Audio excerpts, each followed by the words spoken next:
Good morning. I'm Dr. Davis, and I'm going to be your instructor for world literature. Some of you already know me. Some of you, this will be the first time I've had you. I hope we all have a pleasant semester. A lot of students have suggested that I do some kind of a video to show you how to navigate the course. So to make things easier, let's start right now.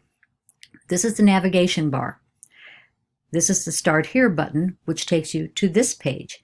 If you notice at the top it says scroll down. You must scroll to the bottom of each page to be sure you've seen all the information.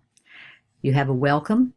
You have this, which tells you how to navigate the very to submit to this one. This is contact information. This is going to be instructions. You can actually that one. You'll be able to critical think contact.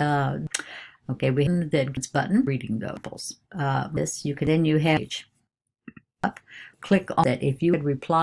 Collaborate here, video, submit. Users are select.